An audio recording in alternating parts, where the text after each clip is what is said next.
Hi, this is Foster. Welcome to Fridays with Foster. First, I got in trouble for not drinking enough coffee from my marketing assistant, and really didn't like the fact that I was essentially utilizing somebody else's product and not getting paid for it. So I guess if the people over at Hydrate want to pay me, they can do that. That's fine. But outside of that, today we've got something new. So we've got the still same old latte, but we're trying a different kind of milk. This is sesame milk. So we'll see what happens. Sesame milk, 2 shots of espresso and no sugar.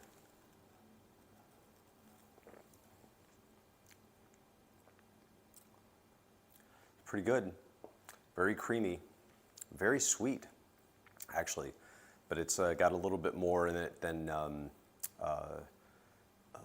coconut milk. Coconut milk is kind of watery. It's not quite as watery. So what are we talking about today? Today we're going to talk about success, defining success. This comes from a story that from an experience I had with a client when I lived in South Carolina. And I had just moved here, and it was really easy for me to get clients like me that were in the disc world in communications, what we call the high Ds. We're very driven, we're very fast, we make quick decisions, and we want to achieve the end result, right? That's our main goal. And therein lies my favorite bumper sticker, which is I may be lost, but I'm making great time.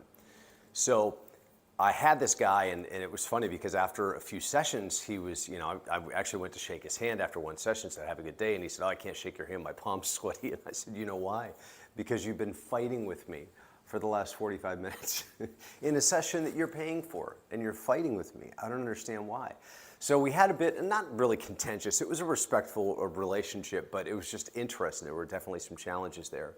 And then at one point I said, I said, we really need to look at maybe focusing on this or focusing on that in your business, because there were some issues with the cash flow cycle and whatnot. And he just looked at me and said, so if I don't do these things, he said, you're saying I won't be successful. And I looked at him and I said, what exactly is your definition of success? And he just stood there stunned. He said, I honestly don't know.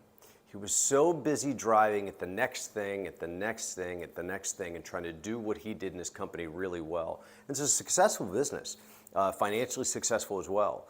But there was no foresight. Where am I going? Why am I heading in the direction that I'm heading, other than because it's the path I'm currently on? There's got to be something more to it than that. So he actually went beyond that to tell me that there were the women that he dated. He was saying that at the drop of a hat, he could go wherever he wanted, and said, let's go out to LA for a weekend. Let's go see this concert. It's like 9 o'clock at night, but let's jump on a plane and do these exciting things. But the one thing he could never do is he could never make a plan with them for a year from now or something beyond that. And it was very interesting to see that actually come to fruition in his mind. So Tim Ferriss talks about success as being 2 parts that are equally necessary. And that is with achievement and appreciation. And the way he explains it is that achievement without appreciation makes you ambitious but unhappy, right? Because you have ambition to conquer and accomplish. But then on the other side, appreciation without ambition makes you unambitious but happy, because you appreciate everything. You're grateful for all these things. So having equal parts appreciation and matching the accomplishment with that gets us to a point where we actually can feel whole inside. The question is, what exactly are you doing? What is success defined as for me today? It's not going to be the same things it was yesterday or last week or tomorrow or next year. So that changes with me. As I've said before, the same man does not stand in the same stream twice. The man changes and the stream changes. So the goals are going to change as well. But without at least defining it for the moment, we're kind of running on the hamster wheel. So make sure you have somewhat of a definition of success. You share it with people and you revisit it and update it as you change and your circumstances change. Without further ado, this is Foster with Fridays with Foster. Thanks a lot and have a great day. And remember, life's too short to drink bad coffee, even if it's got weird stuff in it.